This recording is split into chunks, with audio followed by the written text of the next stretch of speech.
Have you ever been told to do leg raises like this, but all of a sudden your back starts hurting? Well, let me show you why, and let me show you how to fix it and a more simple variation that's more appropriate for you, okay? So, if I look at my lower back right here, what's common when people do leg raises is this. If you don't have enough strength, as you go down with your legs, your ribs lift up and your lower back lifts off the ground. And so what that's doing is this, that's telling me my core is not strong enough to stabilize my pelvis and my spine in one position.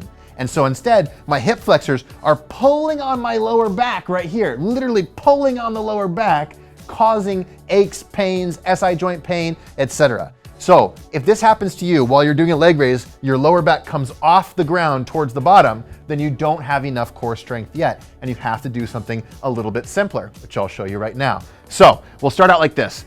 Head on the ground, drive your fingertips toward the ground, turn the backs of your hands toward the ground. That's really important because that's gonna put our shoulders in the right position. It's good for posture, okay? From there, we're going to press the lower back into the ground and treat this as your guru. The moment your lower back lifts off the ground, that's the moment you know that you don't have the core strength or stability to do the movements I'm about to show you. So pause when you get to the point where you start to feel that lower back get off the ground and teeter right there. You want to challenge yourself, but you don't want your hip flexors to pull on your pelvis and hurt your lower back. So again, hands down, you're going to bring both knees up, drive the lower back into the ground. And the first step is this. I want you just to be able to drop your heels down to the ground, keeping the lower back in contact, and back up. If that's still hard, you can practice doing one leg at a time like this.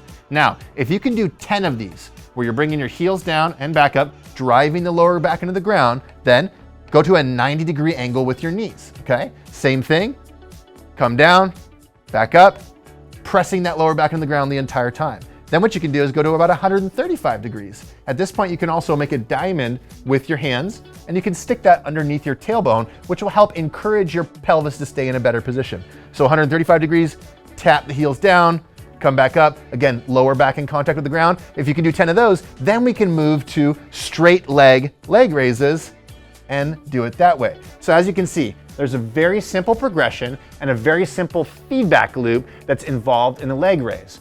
First, start with your knees bent and slowly extend them out. That's the progression. And second, the feedback loop is, does your lower back stay in contact with the ground the entire time? That's the signal as to whether or not your core is strong enough to progress to a more difficult variation or straighten your legs more. So find a variation that works for you where you can keep your lower back on the ground, practice it 3 days a week, doing 3 sets of 10 to 20 repetitions, and each time you approach it, try to straighten your legs a little bit more. Over the course of a month or so, you're gonna start to build significant strength in your core, a lot more control, and you will stop hurting your back while doing leg raises.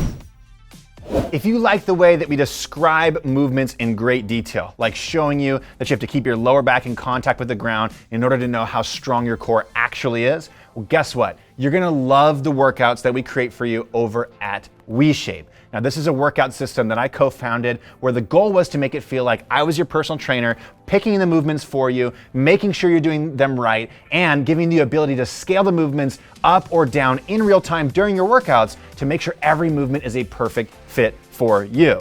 And we do it just like I showed you before, where we start with simple moves like the knees being fully bent, and over time, we give you markers to progress so that you create more strength, more balance, more coordination, and more flexibility across your entire body. Now, this is a lot of stuff, so the best thing for you to do is try out a WeShape workout, and you can try it for free. All you have to do is click the link, take our quiz, and I'll see you soon for our first workout together.